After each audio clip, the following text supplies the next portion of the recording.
Nos frères algériens, on vous aime, merci de remplir mes salles, on est ensemble ici, on est unis, je vous le dis pour la dernière fois, tout le temps qu'on perd à s'insulter entre Marocains et Algériens, c'est du temps perdu à insulter les Gouers. Libérez du temps pour les Gouers. Vous allez où? Ça y est?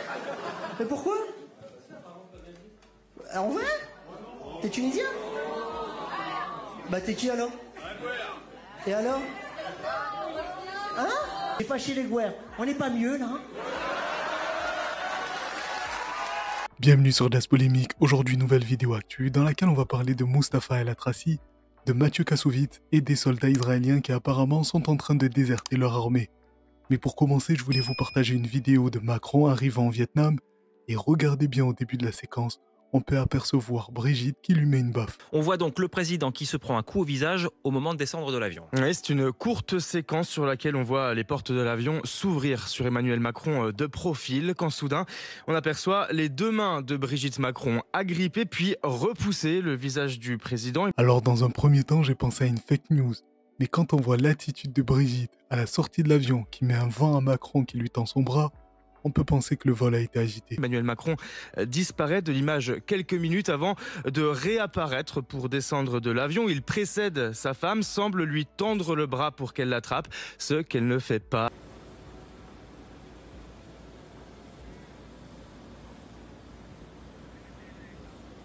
Mon sentiment est quand même partagé par rapport à ça. D'un côté, ça fait plaisir de voir Macron se faire gifler après toutes les gifles qu'il a mises aux Français depuis 8 ans. Mais d'un autre côté, l'image qu'il donne des Français à l'international, c'est un désastre. Bref, une autre séquence à prendre avec des pincettes, parce que je n'ai pas pu trouver de source qui viendrait la confirmer, c'est celle d'Israéliens qui feraient un barbecue géant à proximité de la frontière avec Gaza. Gaza qui, comme vous le savez, connaît en ce moment une famine organisée par Israël.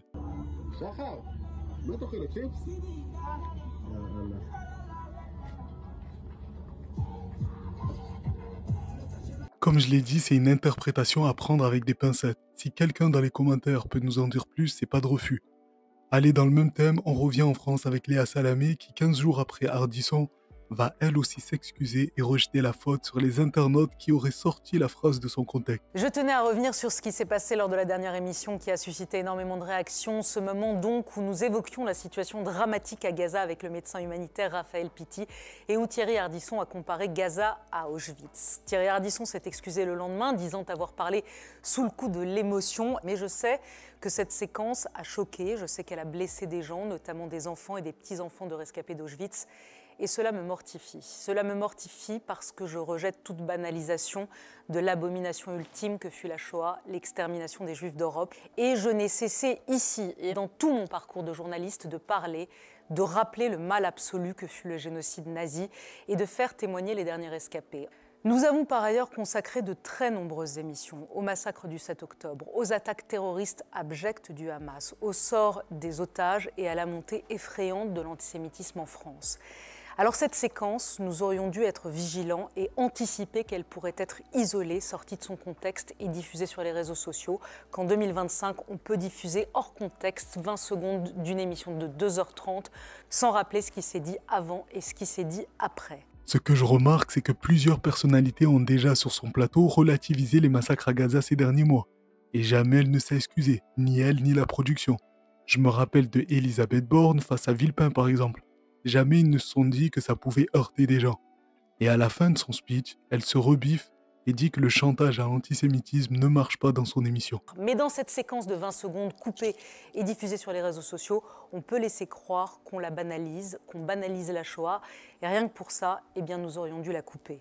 Mais ce que nous regrettons aussi, c'est que cette polémique ait éclipsé le sujet premier, qui était de parler de la situation dramatique à Gaza, des milliers de morts et des enfants qui ont faim. Je vous le dis tout net, être accusé de complaisance à l'égard du Hamas ou de l'antisémitisme quand on produit une parole forte sur Gaza, ça ne marche pas ici, pas avec moi. Ça marche tellement pas qu'elle a fait des excuses pendant 4 minutes 24, et c'est long. Donc la stratégie sioniste fonctionne encore dans les médias, mais beaucoup moins dans l'armée israélienne. On apprend que 40% des soldats désertent, c'est énorme. Oui, 40% des soldats israéliens qui ne rejoignent plus leur base le samedi soir. 40%. La police israélienne n'arrive même plus à aller les chercher, en fait. Donc ça, ils votent avec leurs pieds. Et ils ne sont pas tous d'extrême gauche. Hein. Il y en a qui sont en PTSD ou qui pensent au suicide. Enfin, il y a vraiment une souffrance très, très, très forte. Là, ce qu'a dit Yair Golan à la radio publique, hein, il a dit « État paria comme l'Afrique du Sud autrefois ». Ça résonne très fort dans la société israélienne. Il faut se rappeler aussi que c'est l'Afrique du Sud qui a lancé cette fameuse procédure devant la Cour internationale de justice pour intention et risque plausible de génocide. C'est, je pense, un levier extrêmement important et qui peut avoir des effets très très rapides sur l'opinion publique israélienne. Mais ça peut faire tomber Netanyahou. Dites-nous comment. Si Netanyahou recule et donc n'organise pas le nettoyage ethnique de Gaza comme il s'y est engagé, c'est horrible à dire, mais il y a maintenant 15 jours, Smotrich et Ben Gvir le lâchent. Netanyahou tombe dans l'heure suivante. Alors mon sentiment personnel, c'est que certains soldats s'enfuient, sentant que Netanyahou va tomber et que tous ceux ayant participé à ce massacre risquent d'être traduits en justice. Ils préfèrent partir avant que l'addition ne tombe. Parce que la mobilisation internationale pour soutenir les Palestiniens est folle. Regardez encore hier en plein Paris.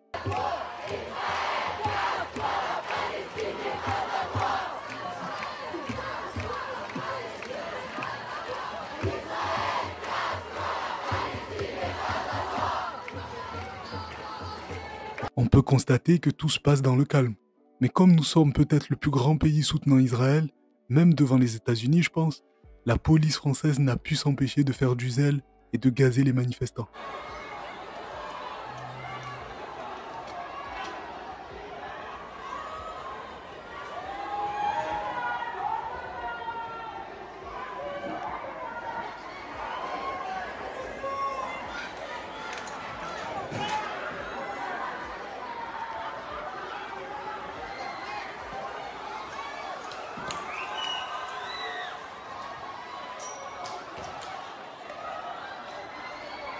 C'est sidérant. Je connais des personnes qui étaient présentes à cette manif et comme d'habitude, elles me confirment que sans aucune raison visible, a priori, la police balance des lacrymos quitte à prendre le risque d'un mouvement de foule. Et ils ne se sont pas arrêtés là, parce que ce qui était visé, c'était vraiment la cause et pas la manif en elle-même. Je ne sais pas si vous comprenez ce que je veux dire, mais regardez la députée Rima Hassan qui a filmé des policiers demandant à un petit garçon de retirer son drapeau palestinien.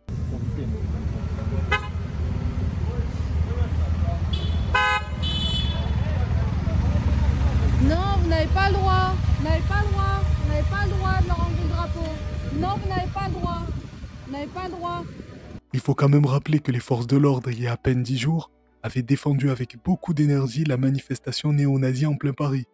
Donc ça peut sembler anodin tellement on a pu voir ce genre de vidéos depuis des mois, avec l'interdiction du pins pastèque par exemple, mais toutes ces séquences viendront illustrer pour les prochaines générations la folie dans laquelle nous vivons aujourd'hui en France. Les politiques, la police, sont au service de la propagande sioniste, sans parler des médias où c'est encore plus visible et honteux. Chaque occasion est bonne pour déverser la propagande sioniste dans le festival de Cannes. Bring them home, et elle a juste réussi à mettre à la dernière minute un petit pins avec le ruban jaune sur son décolleté et elle a dit tout de même dans la salle quand elle est rentrée Bring them home now. Mais qu'est-ce qu'on attendait d'autre de la part de Miachem? Vous invitez une ex-otage du Hamas sur le tapis rouge de Cannes. C'est courageux, c'est une invitée symbolique et en même temps vous ne la laissez pas donner son message. Moi, ce qu'on n'a pas très bien compris en Israël, c'est même si on est pro-palestinien, on doit pouvoir dire qu'on exige la libération des otages. Donc pourquoi est-ce que c'est trop politique d'avoir un bandeau pour les faire libérer, mais par contre, Julian Assange, lui, il peut venir au festival avec un t-shirt marqué Stop Israël et avec les noms des prétendus enfants qui seraient morts à Gaza puisqu'il prend ses sources chez le Hamas. Cette correspondante fait bien évidemment semblant de ne pas comprendre. Miachem est depuis le jour de sa libération devenu un outil de propagande pour le gouvernement israélien. La preuve, c'est que tous ces médias ont relayé en masse quand elle a dit qu'elle avait été VIOLée par un simple regard pendant sa captivité. Mais par contre, lorsqu'elle a dit qu'elle avait été VIOLée littéralement par son coach israélien, aucun de ces médias ne s'est donné la peine de couvrir cette nouvelle. Voilà le niveau du journalisme en France, qui surfe pendant des mois sur des fake news. On se rappelle des bébés dans le four, etc. Ou encore récemment que la famine serait due au fait que le Hamas volerait l'aide humanitaire, alors que toutes les ONG disent le contraire. Première question, qu'est-ce que ça vous inspire, mais aussi, est-ce que, oui ou non, le Hamas pille un certain nombre de camions qui entrent dans la bande de Gaza, et est-ce que ça pose problème à l'humanitaire que vous êtes ? Alors aujourd'hui, je vais revenir sur votre première question après, mais la seconde, aujourd'hui, nous, en tant qu'ONG humanitaire qui travaillons dans la bande de Gaza depuis 20 ans et donc qui sommes sur la réponse humanitaire depuis le 8 octobre 2023, aucun de nos camions n'a jamais été pillé, attaqué, aucun de nos sites de distribution. Pour autant, ça ne veut pas dire que ça n'existe pas. Ça ne veut pas dire que ça n'existe pas, mais je vous me posez la question à moi, et moi je n'ai pas eu de mes collègues des autres ONG le rapport d'une attaque contre leur site de distribution ou contre leurs camions. Ce n'est pas du journalisme. Toutes les organisations sur place disent que c'est faux. Le Hamas ne vole pas l'aide humanitaire. Et pourtant, on continue à poser la question à chaque fois. Donc au bout d'un moment, ne jamais porter la faute sur le gouvernement israélien, qui avait annoncé des mois à l'avance qu'ils affameraient les Gazaouis, c'est de la complicité. Ou encore essayer constamment de cibler LFI, en grande partie parce que ce sont les seuls qui ont été constants dans leur dénonciation des massacres de Tsahal. Est-ce que vous dites toujours que le Hamas est une force de résistance ? Mais je n'ai jamais dit que le Hamas était une forme de résistance. Le premier communiqué post-7 octobre de la France Insoumise reste compliqué. Vraiment, vous voulez qu'on parle de ça ? Alors je vous propose de publier ce communiqué, là, à l'antenne, et de me dire à quel endroit dans ce communiqué il y a marqué que le Hamas était une force de résistance. C'était à peu près l'esprit de ce qui était... Non, ne dites pas à peu près l'esprit, ça c'est n'importe quoi. Ça n'existe pas à peu près l'esprit. Sincèrement, je pense que les membres de LFI, s'ils passaient directement sur un média israélien, ne seraient pas moins bien traités. Attention, je parle bien évidemment d'un média israélien, pas d'un média français communautaire comme Radio J. C'est dire à quel point le journalisme français est soumis. Parce qu'aujourd'hui, on peut se permettre de qualifier automatiquement de gauchistes tous ceux qui auraient de l'empathie à l'égard des Palestiniens. C'est ce qu'a fait Benjamin Duhamel face à Villepin. Mais est-ce que ce même Duhamel, s'il était face à Bruno Retailleau, lui demanderait s'il est un droitard pour avoir dit à bas le voile? Je ne pense pas. Pour paraphraser le général de Gaulle. Vous voyez comme quoi le général a dit des choses qui peuvent durer. Lui, c'était le dictateur, hein, je précise. Oui, mais moi, c'est le gauchiste. Vous n'êtes pas un gauchiste. Éprouvez, monsieur Duhamel, de la compassion pour le meurtre de femmes et d'enfants. C'est être gauchiste. Éprouvez une très forte indignation quand je vois l'état de droit dans notre pays ne pas être respecté. Éprouvez une très forte colère quand je vois que ceux qui ont vocation à gouverner font tout autre chose que gouverner, lançant un jour des polémiques sur le voile, un autre jour d'autres polémiques. Mais toutes ces questions, elles ont bon dos. Elles sont faites pour qu'on ne parle jamais de l'essentiel. C'est tellement plus facile quand vous êtes ministre de l'Intérieur d'aller divertir les gens avec l'étranger, l'immigré, plutôt que de faire son boulot. Villepin oublie peut-être de dire que ce sont les médias qui font en sorte que ces sujets prennent toute la place. Mais ça viendrait à rappeler que la plupart de ces médias sont détenus par quelques milliardaires qui font la pluie et le beau temps dans le pays. Et le plus connu ces dernières années, c'est bien sûr Bolloré avec sa chaîne CNews, qui auront droit apparemment à un complément d'enquête. Plein mercato, vous serez de retour à la rentrée ? C'est pas moi qui décide, mais a priori, j'ai pas eu de signaux défavorables. Et avec quelle enquête ? Je crois que vous travaillez sur CNews. On a plein d'enquêtes. Alors celle-là, normalement, on ne donne pas nos editings, mais celui-ci a été spoilé par Pascal Pro sur CNews. Donc effectivement, on a une enquête sur CNews et sur la galaxie, la Bolloré-sphère, la désinformation. Et elle arrivera à la rentrée. Et elle sera normalement là pour la rentrée. Qui parie sur le fait qu'ils n'auront pas le courage d'aborder en profondeur les vraies polémiques de la galaxie Bolloré et qu'ils feront une parodie de reportage comme celui sur Cyril Hanouna. En tout cas, s'il y en a un qui a dit les termes contre l'extrême droite, c'est le combattant de MMA Paul Dena. Paul Dena, c'est un jeune combattant qui s'est fait connaître au début de sa carrière en documentant son ascension sur YouTube. Et depuis quelques mois, il base sa communication sur des codes qui à la base sont stylés, mais qui malheureusement ont été pervertis par l'extrême droite qui se les est appropriés. Béret, bretelles, moustache, nostalgie de l'ancien temps, etc. Alors à la fin de son dernier combat, il a remis les choses au clair avec les identitaires, supplément, dénonciation du génocide. Premièrement, je ne représenterai jamais l'extrémisme. Je suis fier de la devise liberté, égalité, fraternité. Je représente tous les Français. C'est pas parce que je suis blanc que je représente les blancs. Je représente tous les Français et je suis fier de ça.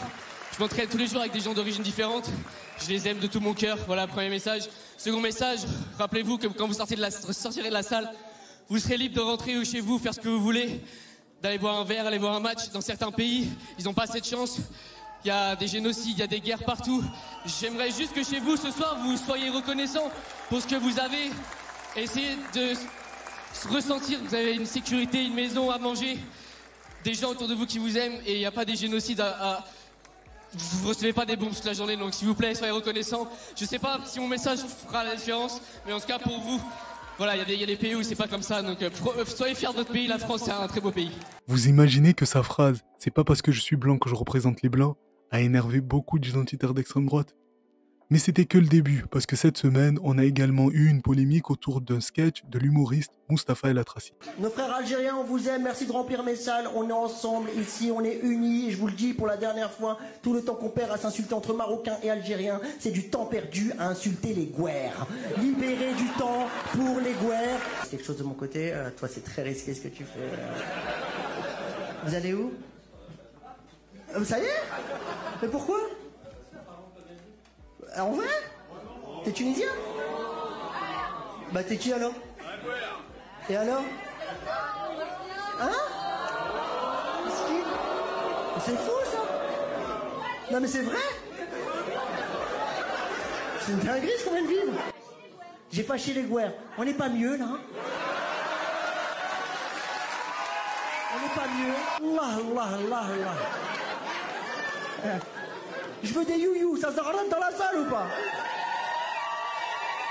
C'est ça que je veux. Ouah, il y a deux Arabes qui ont récupéré leur place. Et pour ce sketch, ce n'est pas seulement ce spectateur, mais les identitaires en général qui ont pris la mouche en insultant Mustapha El Atrassi de raciste anti-blanc. Alors que s'il y a bien des communautés sur qui il y a le plus de sketchs, c'est bien les Asiatiques en numéro 1, puis les Noirs et les Arabes, donc ça tenait pas debout. Alors comme cette polémique est ridicule, ils se sont raccrochés à l'utilisation du mot « gouer » qui veut dire blanc. Alors pourquoi pas? Mais déjà c'est un sketch, et dans ce cas, pourquoi ne jamais parler de l'utilisation du mot « goy » Sarah Salman. Alors j'étais à la manifestation lundi, je confirme qu'il y avait beaucoup de... pas beaucoup de... Bref, pas beaucoup de goy. Qu'est-ce que t'allais dire? Non, il n'y avait pas beaucoup de non-juifs, effectivement. Voilà, goy. Non mais je veux pas que ce soit interprété... Utiliser le mot goy, alors il faut peut-être replacer dans son contexte. On parlait de la manifestation qui avait été organisée au Trocadéro juste après l'attaque du Hamas en Israël, et tu t'étonnais que dans cette manifestation il n'y ait que des juifs et des politiques et qu'il n'y ait pas de non-juifs. Et là, toi tu as dit goy, qui est une expression... alors je me rappelle, c'est un mot qui veut dire littéralement gentil et ça désigne les non-juifs. Ce n'est pas l'équivalent de... Koufar. Bah, je sais pas si je peux le dire. C'est un mot qui est déjà utilisé par pas mal de monde, hein, en fait. C'est pas choquant comme mot. Sachez qu'ici sur le plateau, personne ne s'est senti touché. On est quand même dans une drôle d'époque. Effectivement, des expressions populaires aujourd'hui sont quasiment devenues des interdits, quoi, impossible à dire. Comme toujours, c'est un manque de cohérence. Pourquoi gouer serait un mot problématique dans un sketch, je le rappelle, alors que goy, malgré ce que dit Sarah Salman, veut dire tous les non-juifs, dont ceux qui ne croient pas, donc les mécréants. Faut arrêter de prendre les gens pour des imbéciles.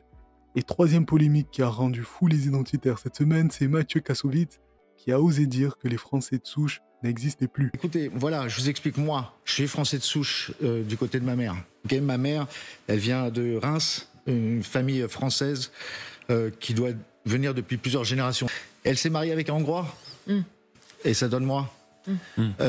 Quoi qu'il se passe, que vous ayez des Français de souche depuis plusieurs générations aujourd'hui, je suis désolé messieurs, dames, vos enfants vont faire des enfants avec des Noirs, des Arabes, des Chinois, des Portugais, de tout dans le monde entier, parce qu'on circule et le monde est fait pour ça. Le monde a des frontières que les hommes ont mis qui fait que de l'autre côté, à 10 mètres près, on ne devrait pas se mélanger avec ces gens-là.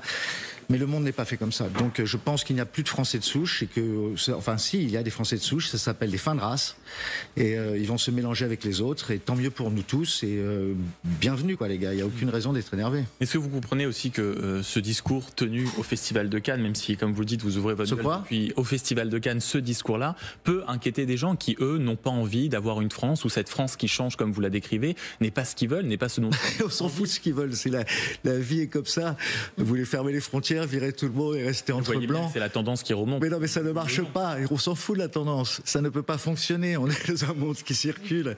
Ça ne peut, on peut, oui, on peut. Tout le monde peut attendre l'arrivée du nouveau Messie. Ou, on peut croire en ce qu'on veut. Mais la réalité est qu'on ne peut pas vivre dans une France blanche. Et on ne peut pas vivre dans un monde séparés, ça n'existe plus. Vous vous rendez compte ce qu'il faudrait faire pour pouvoir repartir dans ce fantasme qui vient d'où en plus? C'est quoi la France de souche? Vous avez remarqué celui qui lui pose des questions? Il a commencé dans les grandes gueules. Quand je vous dis que les grandes gueules est une introduction dans les médias pour les identitaires d'extrême droite, vous en avez encore la preuve. Hein. Et Elisabeth Lefebvre, Kevin Bossuet, Gilles William Goldendale, etc., etc. Bref, la question là, c'est est-ce que le français pure souche a déjà existé? Et c'est pareil pour tous les pays en fait. Qui peut dire que dans sa lignée, aucune personne ne vient de notre pays? C'est impossible. Même les rois se mélangeaient. Bref, ce discours de Kassovitz a énervé les éditorialistes de CNews qui sont encore dans l'illusion d'une France pure de race aryenne, alors que ça n'a jamais existé. Le fin de race, en plus, c'est très méprisant et c'est forcément le blanc, et c'est forcément le blanc qui est chrétien. Donc c'est horriblement méprisant, mais il pose une question qui est intéressante, c'est qu'en gros, il dit, bon ben voilà, vous êtes obligés de vous mélanger, vu la force du nombre, c'est très bien comme ça.